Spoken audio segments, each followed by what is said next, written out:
The WNBA season is in high gear, and we are starting to see how teams play not only together themselves, but how they also attack opponents. Today, we go straight to the Indiana Fever playbook, and we take a look at the X's and O's. It's a deep dive today right here on Locked On Women's Basketball.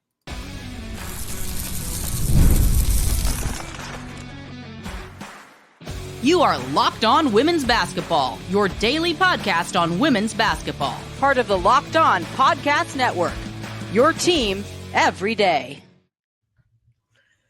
Happy Monday, friends. It is June 17th, 2024. And even though it's a day late, a very happy Father's Day to all of the dads out there, whether they are your own children or not. So many of you are mentors, coaches, teachers, and family by choice. So we owe you so much to all of our dads who come in every form and fashion. I am Missy Heidrick. Welcome to Locked On Women's Basketball. I'm the national correspondent at The Next. Thank you for making Locked On Women's Basketball your first listen every day. We are free and available wherever you get your podcasts and on YouTube, part of the Locked On Podcast Network, your team every day. And this episode is brought to you by Prize Picks, the easiest and most exciting way to play daily fantasy sports. Go to prizepicks.com/LockedOnNBA and use the code all lowercase LockedOnNBA for a first deposit match up to $100. Well, with the WNBA season now in high gear, we have turned a lot of eyeballs and fans to the women's game. As the interest and the game grows, so does how we analyze what happens on the court. Just as people are poking holes in the Dallas Mavericks offense or the Boston Celtics defense right now in the NBA playoffs, we're going to peek behind the playbook today of the Indiana Fever with back-to-back number one picks in the draft. How is this young team playing on both ends? What does the addition of Caitlin Clark to this team mean for the Fever on court systems? And what are the things that can help them maybe turn that corner towards a winning record this season? Here to help me do that deep dive for the Fever on X's and O's is a man who I don't know if he's had very many days off since I'm not really sure when. But he is one of the best on the Indiana Pacers beat in the NBA all season, and now the Fever in the W this summer. It is Tony East. Good morning, Tony. Welcome, my friend. You just mentioned it right before we hit record, was that you've seen a win and that things are starting to change a little bit in the world of this Indiana Fever team. They get a 91-83 victory yesterday. As you have watched this team now for the record sits at 5-10, I believe, overall. We've watched these first 15 games. There has been a metamorphosis probably in and out of what we've seen. Talk to me a little bit about what struck you maybe about yesterday's game. And are there things that where it's you feel like, all right, we're getting over the hump. This is changing what's happening on the floor. Yeah, yesterday's game was the first time to me that all four of their, this isn't a term no one will ever use, but their big four, Melissa Smith, Aaliyah Boston, Caitlin Clark, Kelsey Mitchell, all were clicking and being impactful in the same game, right? They were all really good in that win over this guy. Some said it was Caitlin's best game of the season, 23, 8 and 9. Kelsey Mitchell had 17. Melissa Smith had 15 and 7 boards, and she had some huge clutch buckets down the stretch of that game.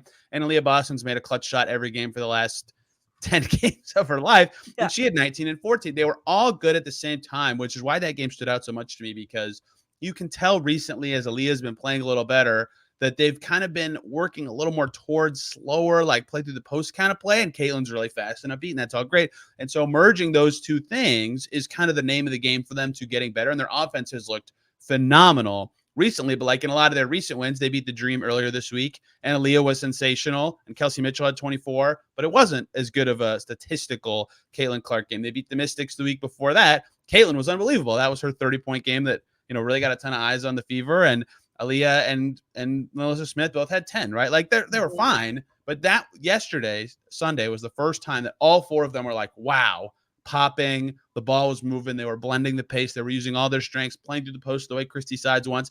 That made it stand out to me in such a meaningful way that they evolved like that and are clearly trending towards that kind of being the way they can play, as opposed to it's either this or it's this. Well, and I think that's maybe one of the things that has struck me this early in the season. I mean, granted, we're 15 games in, month plus, And it doesn't just magically happen overnight. You don't start inserting players and then just this, this offense is going to be seamless. But I guess I want to talk about the other end of the floor maybe to start, because I think that's one of the things you see these other teams throughout the W all season. How has this team, with these different roles, these different players, new faces, etc., how do they, I guess maybe the execution on the defensive side of the ball, is that fueling what can happen on the offensive end? Yes and no. Their defense still stinks. Yeah. I mean, it's not great. The numbers do not speak for themselves. Let's put it that way. They have been winning with great offense in this 4 out of 6 win stretch they're currently on. Even their losses, they stunk against the Liberty. They had 88 when they lost to the Storm in this stretch. Yeah. Giving up 83 to DC, and they were well over 80 to the Sky and the Dream, and they won those games. But they haven't defended well. They had one defensive win in that stretch, and that is the thing about that is that's what Christie Sides wants to be, right? Mm-hmm. Brought in to be defensive-minded coach. She joked about they're going to step into training camp and pick up 94 feet the second they step in the gym. And that was her role, for lack of a better term, in Atlanta as an assistant, right? And they haven't. And, I don't know where to pin that or why it's happened, because that was what they talked about before the season. If we're going to make the playoffs, and they're 8th right now, they're 8th right now, they have to defend, and they're last in defensive rating. And I'm not saying they're last in defensive rating because they're last. I'm saying they're last because they are 6 points worse than anyone else in defensive rating. The gap between the 11th place Wings and 6 more points is the 4th place team. It's huge how far behind they are on everybody else. And so in some ways, when they actually do get stops, they do a good job of running. Their transition from defense to offense is good, but they don't get enough stops. They struggle to guard their yard. And then their communication and rotation is, I guess, getting a little better. Christie Sides just called singled out Kelsey Mitchell as being a better communicator recently this season. Aaliyah Boston looks better. That's all good, but they still have a lot of breakdowns. The second there's a perimeter leak, and that is where they have to be better in 2 ways. Don't let the leak happen, but rotate well, communicate. Don't let, because there's 5 possessions every game where someone just walks to the rim on a cut and is wide open, right? So they can score with a lot of teams. I think they're going to win a lot of games like that, but if they are going to hold 8 or better, they have to guard. And I guess there's been some progress recently, but not enough, especially for a team that kind of wants that to be their identity at their best. Well, and I think that is indicative of the fact that then your offense is always starting with the ball coming out of the basket. Yeah. There is no, there's no way to turn it up and say, I'm creating offense from our defense. Now that ball's coming and it's on an automatic inbound every time. It's difficult, especially with some of these more veteran teams or with ones that are maybe better defensively, more sound on the defensive end, to be able to kind of slice and dice that. That's not happening as much. Therefore, then, is the transition game, because we've got Caitlin Clark that plays fast, and that's not necessarily because you got to play through the post in this league, is the transition game now where it's becoming a little bit more fluid and that they're finding opportunities? Yeah, I think so. And this will be my lazy stat forever until it doesn't happen. So they are 5-10, right? In all 5 wins, they've allowed less than 85 points. In all 10 losses, it's 85 or higher. It's not that simple, but if you guard, you win, right? And Caitlin specifically, she is amazing in the open floor, right? Yeah. The second she catches, she's ready. I pretend everybody can see me, but some people are listening on audio. But on YouTube, I'm looking over my shoulder. She's looking back down the floor or looking up, where are my teammates? What's going to be there? And they had some ugly turnovers early because they weren't ready for those passes sometimes, right? That's what they're really good at. And Kelsey Mitchell is so fast with the ball and without the ball, right? They have this transition team that the first day we came into camp, we saw them looking at transition concepts on the screen. They're trying to be good at that, and that requires being good at defense. And I do think they've gotten better even in the games where they're not getting enough stops. When they do get transition opportunities, at actually taking advantage of them. But that can I don't want to bring up the NBA, but I cover the Pacers. That's what they do, right? That's how they play. And it can be a way to get to an insanely good offense, is just running like that. And they have the personnel to do it. And so I think that they know now, especially seeing these wins recently, dang, if we just get 2-3 more stops a game, not only is the other team scoring less, but like our offense will just skyrocket. And seeing how this all come together at the same time, I think they know now that that's a reality for them. Well, and timely stops are a big piece Yes. of that too. Yes. You know, you can't just say, oh, when we've got a 2 to 3 point lead, now this is where you dig in. You got to get one here. It can't just be one early and then one late. They've got to be timely stops. That's the evolution, I think, of this team having to be better defensively. For sure. And that, you know, last year when I wrote about like they were the worst clutch team in the league by a million miles, like every game they'd lose in the clutch, they'd go, oh, we didn't get timely stops in the clutch, you know, and that extends to a whole game, whether that's stopping a run or just getting a big momentum basket. Like Caitlin Clark hit a 3 in the middle of the fourth quarter against this guy. And I think it was the biggest shot of the game because they had just given up like a 6-0 run, I think. And it was like a 2-point game. Mm-hmm. And then they very quickly were up to 7. And then she hit this huge 3, got the crowd into it. Like that is a timely play. That's not a stop, but like that matters so much. And they have been doing better at that. They had a ton of timely stops against the Dream. I mean, Christie Sides was so amped after that game because of those, right? Like you're so right. It matters so much when you get them and how it makes your team feel about how you're playing. So no doubt about it. Lots of defensive stuff they can get better at. Certainly. Amen. Amen. All right. When we come back, it's going to be more on the Fever, their in-game execution. We've got to talk about this offense. It's starting to blossom and maybe come together and where they can be better over the next few games.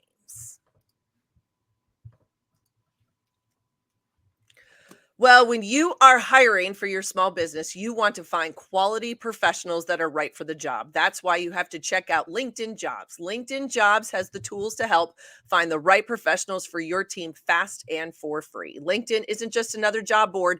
It's a vast network of more than 1 billion professionals, which makes it the best place to hire. It gives you access to professionals you can't find anywhere else. LinkedIn does all that while making the process easy and intuitive. Hiring's easy when you have that many qualified candidates. So easy, in fact, that 86% of small businesses get a qualified candidate within 24 hours. LinkedIn knows that small businesses are wearing so many hats these days. It is consistently finding ways to make the process easier. They even launched a feature that helps you write job descriptions, making it even easier and quicker. So post your job for free at linkedin.com/LockedOnNBA. That's linkedin.com/LockedOnNBA to post your job for free. Terms and conditions apply. And also now a message from our friends at Magic Spoon, a huge supporter here of us at Locked On Women's Basketball. Well, growing up, cereal was part of the best part of being a kid. And as you get older, you got to watch all those things, sugar, empty carbs. Magic Spoon has amazing flavors you love with high protein and less sugar. Now there is a variety 4-pack. 4 flavors are cocoa, fruity, frosted, peanut butter. This pack is 0 grams of sugar, 13 to 14 grams of protein, 4 to 5 grams of net carbs, only 140 calories per serving. It's high protein, has 0 sugar, keto-friendly, gluten-friendly, grain-friendly, soy-free. Huge favorites in my house are the frosted and the fruity ones, empty boxes all around. So go to magicspoon.com/LockedOn to grab a variety pack and try it today. And be sure to use our promo code LockedOn at checkout to save $5 off your order. And Magic Spoon is so confident in their product, it's backed by a 100% happiness guarantee. So if you don't like it for any reason, they'll refund your money, no questions asked. Remember, start your day off right with a delicious bowl of high protein cereal at magicspoon.com/LockedOn and use the code LockedOn to save $5 off. Hi, everybody. Missy Heidrick back here on Locked On Women's Basketball. Are you watching Fox Sports or ESPN on your TV all day? Do you have to turn it down the volume with all the shouting? Well, make the switch to Locked On Sports today, a free 24/7 sports streaming channel program for you every day to bring you the biggest stories without all the screaming. Locked On Sports Today brings you can't miss analysis, opinions, and news streaming 24/7 on YouTube or the free Amazon Fire TV channels app, part of the Locked On Podcast Network, your team every day. Well, here with me today is Tony East, a man who knows all things Indiana Fever. He lives and breathes it on the beat. All right, Tony, we've been talking about defense. Now we got to switch this gear and we got to talk about offense because that's the show. That's what everybody wants to talk about. That was what the infusion of a number 1 draft pick into this lineup was supposed to do and obviously has with the addition of Caitlin Clark to the Indiana Fever. But yet there's that delicate balance, because you mentioned it earlier, is that I think it's a philosophy. Much of what we find in the W is to play through the post, and that blending of those two things. As you've seen this team now, 15 games in, they're making some of those strides. What struck you on the offensive end? Yeah, last 4 games. Don't look now, Missy Heidrick. Second best offense in the WNBA belongs to the Indiana Fever. And really, their last 10, they're 6th and above average. Like, they stunk to start the season. So their season-long numbers are not reflective of the team there. But they're an above-average offense, I think, this season. They have a lot of talent on that end. And like we've talked about, and we can get into we will get into more detail. Now, the blending of all of it is what's fascinating, right? Like, they have 2 players who are at their best, elbows and in. And they have 2 guards who are so fast and so zippy with the ball and so creative. How does that all mesh, right? Yeah. So I think the first evolution they had from this stuck in the mud team for their first 3 or 4 games was way more guard actions with Caitlin Clark and Kelsey Mitchell, right? Like, they would just flow right into some pitch, some weave, some whatever. They'd bring a big up into a screen. The defense had to figure out, do we switch? Do we let Kelsey Mitchell fade off into space? She's a great shooter over there. She wasn't at the start of the season, but she is now. Or do we let Caitlin go over here in single coverage? Like, she could just whip up a 3 at any time. Like, they have to make a decision when they do that stuff. Christie Sides said they studied the Golden State Warriors. How did they get Steph and Clay into space with those kind of things, right? So that was the first thing that you could tell was like, oh, wow, there's more going on here. Thing 2 that I noticed, and that really changed the dynamics of their offense, was Caitlin keeping her dribble alive. She worked a lot with assistant coach Jesse Miller on this kind of stuff, and a big part of that was like she would get doubled and she would drag the players to the sideline. That's great. You're opening up a pocket pass or a pass, and she'd pick it up, right? Yeah. Like, you gotta do the pass now, and then the defender can just come up and get it. That's been way better. And then if you keep dribbling, you can get into the paint sometimes, right? So she would get better passes in there or get to finish. So that was all really important for what she was doing too. It made her more effective for passing numbers. You can see the little tick ups and all that kind of stuff, right? Huge. And then they played Connecticut last week, and they were getting rocked in the first half. I mean, they were down 30 at halftime. Yeah. And they you know what? They benched everybody but Aaliyah Boston in their starting 5. And Christie Sides said it was about getting her confidence. I think it was a little bit about experimenting with that slow it down a bit play style too. And it worked. They were awesome in that second half. They beat the Sun by 13 in that half, I believe. And then they played through Aaliyah and beat the Dream 3 days later. And so I think now, between all of those like kind of pivot points where you could kind of pick out the game where you could see it happen, is where they figured out, okay, this works and this works and this works. Let's get all of them to happen. Yeah. How do you do that? That's really hard. All right. This is a young team. And, you know, I hate to use this crap a lot, but like they couldn't practice to start the season. And I know it sounds like an excuse, but their schedule was so demanding that it hadn't happened since 2007. I'm like, okay, I could talk about that. So they can practice now and like figure out how to weave all these things in and figure out how to move off the ball. Like, Melissa Smith just fills in all these gaps because she can kind of score from everywhere. You've seen all these pivot points on how they've improved and how they've kind of evolved as a team. Like I just wrote about Caitlin and how keeping her dribbles changed her season so much.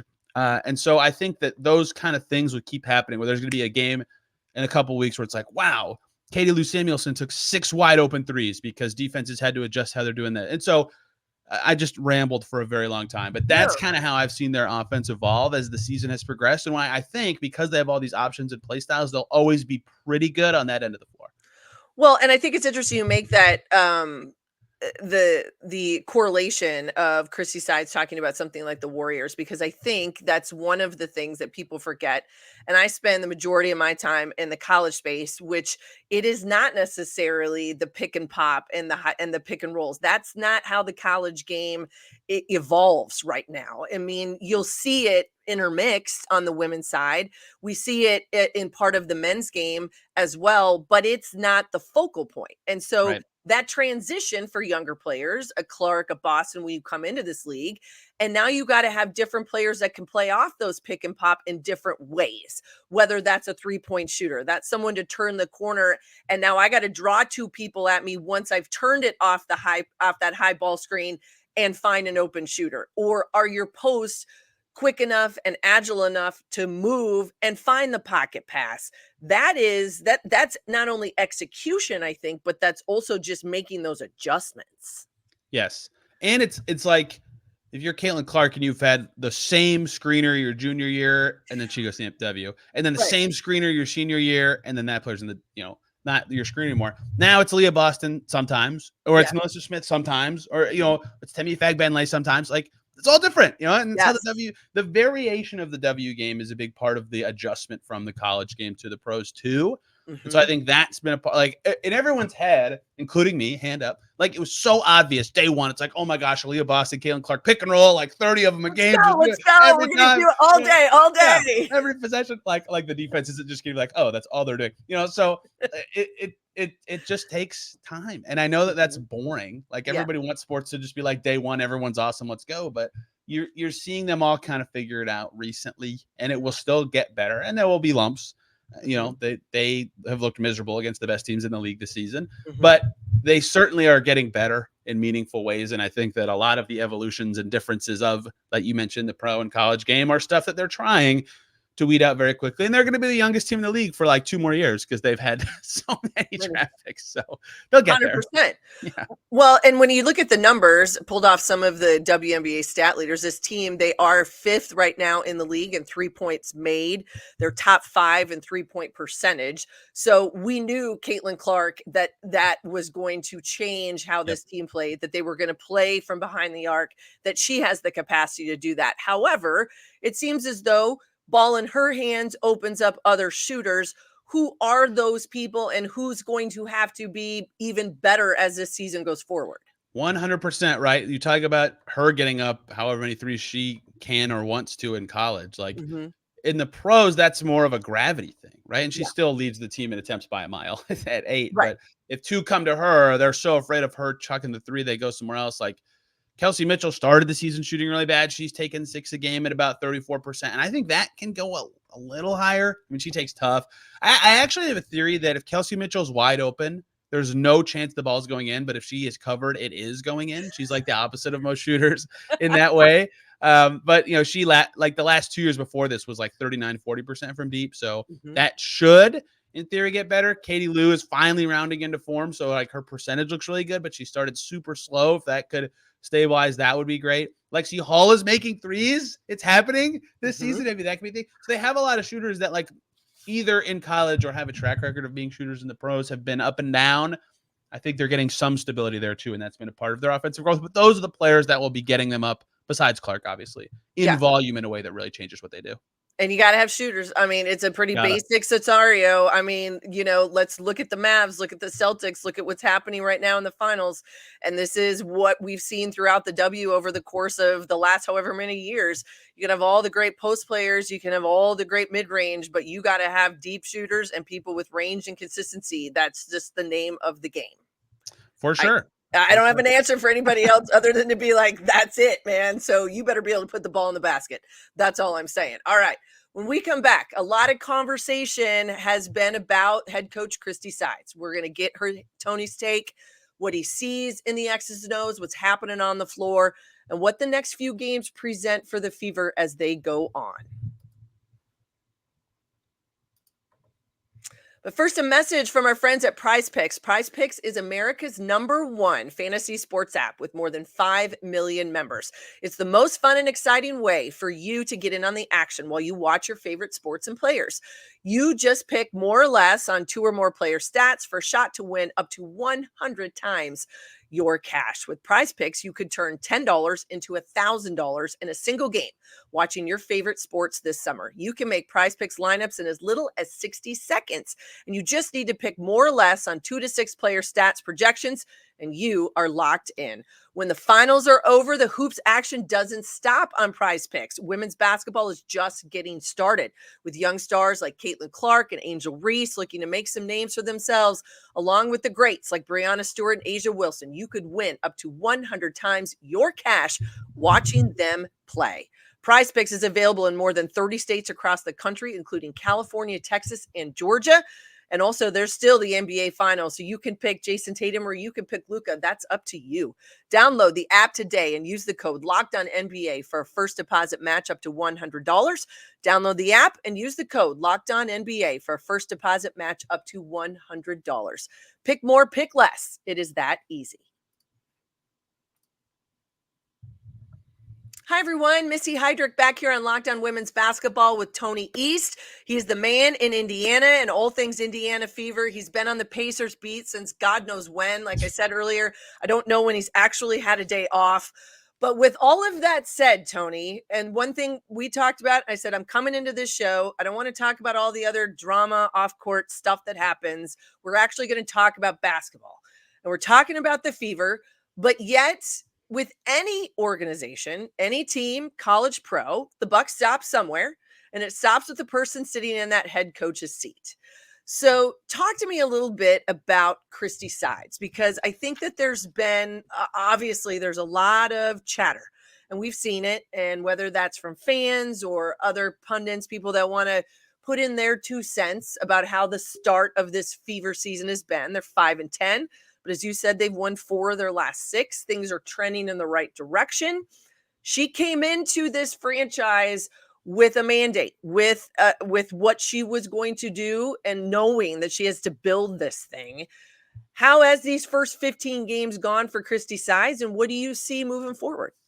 Yeah, they're gonna need record progress and even within season progress because it's a young team. So I think you start there and okay, maybe they're on the right track. So I have to ramble to answer your question appropriately. Apologies. Please do. Okay, so when they started, the real chatter about her and what she was doing started because their record stunk, right? Mhm. Like they were 1-8, and I'm like, I can't defend 1-8, but I will say that I told people before the season, like you look at their schedule, like 3 of their first 11, like 6 of those are against the Sun and Liberty, and there's an Aces game in there and 2 back-to-backs. Like I told you, like I think they're going to start 2-8 because they're a young team. Their schedule's really hard, and they're not going to be good enough to hang in that way. And they did. They started 2-8. Took them till the 10th game to get there. I was sweating it out at the end, but they did exactly start 2-8. And so the conversation becomes like, okay, you would still like to see better than that, right? You'd like to think they have one win against one of those top teams, or like they went to Temi starting over one of their core 4 pretty quick, and like that was the right choice, but like their defense hadn't been good, some young players hadn't made strides. So like the record was what I thought, but like the way it happened wasn't like, oh, this is fine, but then they've been great since they were 1-8. They've won 4 out of 6, and so that's where I think progress within a season matters for a young team, for a coach too. They, as of right this second, this could change. As of right this second, have a better winning percentage than last season, and they have 1 more, I think, against Connecticut, 2 more against Vegas. That's it. Like they should be able to chew on their schedule the rest of the way. In fact, they just beat Atlanta and Chicago, and their next couple is Mystics, Dream, Sky is their next 3. Like they could keep this up. I'm not saying they will, but they could. And they have the Mystics again on July 10th. Like by the Olympic break, we could be talking about a team that's like 40-45% win percentage. That's way better than last year. Yes. So I only bring up my own expectations because I covered the team for years, and a lot of people who have these opinions didn't necessarily follow the Fever. Amen. There we go. There we go. And so I'm not saying anyone's wrong. Like everyone's watching the team, like they clearly had problems. That's why I mentioned that like it didn't look like it should, even though they had the right record. But so I think she's doing the job that should be expected of them in terms of wins and losses. Now, what Lynn Dunn can say if she wants is, hey, I hired you to defend. Like we need to guard. Right. And we're not guarding at all, but we're still winning and making progress as a team. And like it's 15 out of 40 games, and their schedule was insane. So when I told people they were 1-8 is like, call me on 4th of July. If it still looks terrible, oh my gosh, these conversations should be had. But now I'm like, yes, this young, energetic coach, this is right now, this makes sense to me. This is right. This is kind of how I thought this season would go. And so again, maybe it's the same thing. Get back to me on the 4th of July. If they stumble through these next 3 and then they lose to Vegas and New York and they're 5-15, but I think clearly when they don't play Connecticut or New York, who are combined 24-3, they can hang with anybody. And I think that's reasonable for this team. That was a long answer to your question. No, it makes total sense. So my next question to you then, as you said, because we mentioned it at the very beginning about how when Christie Sides said at the beginning of the season that, we're coming into the floor. We're going to pick you up. This is 94 feet. We're going to defend, defend, defend.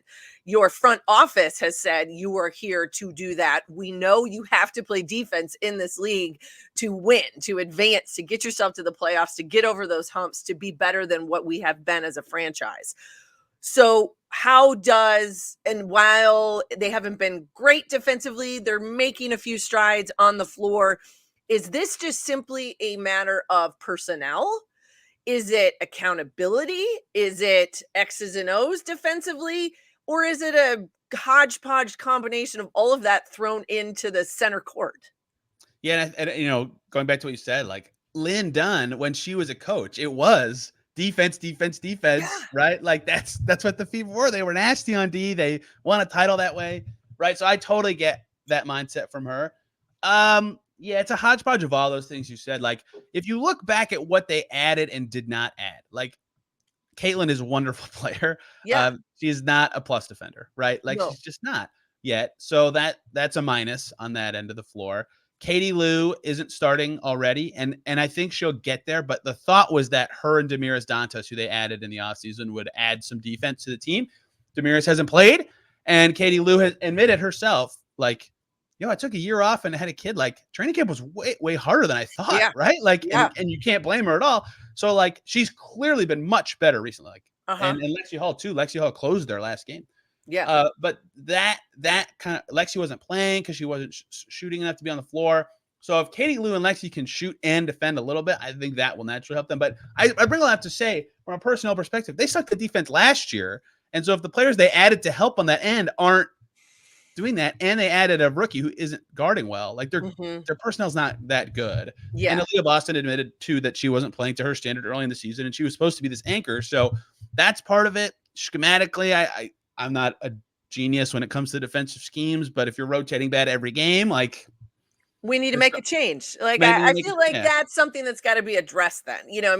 When it happens maybe once or twice or in a couple games, but yet we don't make the adjustment, that's where I feel like, where you get a little, things can come off the rails.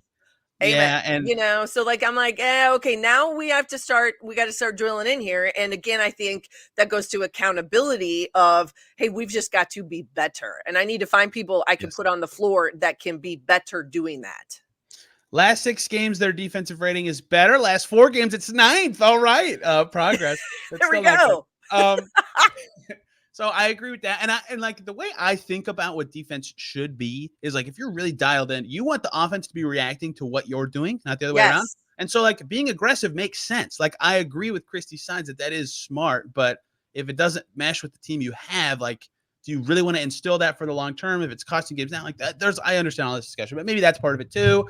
So a little personnel, a little bit of scheme stuff, a little bit of their really young team who couldn't practice. Like, okay, last thing, this will take me less than 60 seconds to say.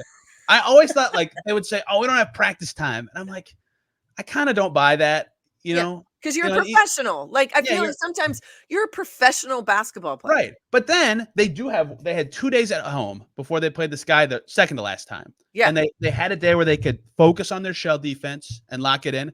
They give up 70 points the next day. I'm like, okay. So like, I can't sit here and say that sounds like an excuse when you do have a practice, you look awesome the next day. Yeah. So I do think now too, that they have had practice time and have been at home. They should defend a little better. So we will see in the coming, again, call me on July 4th. That will be my theme of this show and how I feel about the Fever. But they're July playing 4th, better recently in meaningful ways. So there we go. We have a day. And I think the other part of this too, and to break it down in very simplistic, almost like middle school scenario, you got to listen, you got to compute, and then you got to execute. And that's what's got to happen there. And whether that's a day of practice, whether that's in the film room, whether that's in game, they've got to be able to do that. Young players learning. And we say young players because this is first, second, third year in the league. But also, again, when it happens over and over, then you got to question a little bit and say, all right, how are we making the adjustments? Where do we need to be better? My last question to you is this. We saw Aaliyah Boston. She had a career high versus the Dream, June 13th. She had 27 points. She absolutely has been better and really has, I think, started to assert herself, which is what the expectation has been. And that it should be this isn't about compliment players to a Caitlin Clark and Aaliyah Boston. This is about people stepping up and being the pros that we know that they are. They've got 2 games coming up, 6/19. They play the Mystic, and then on the 21st, they're at the Dream.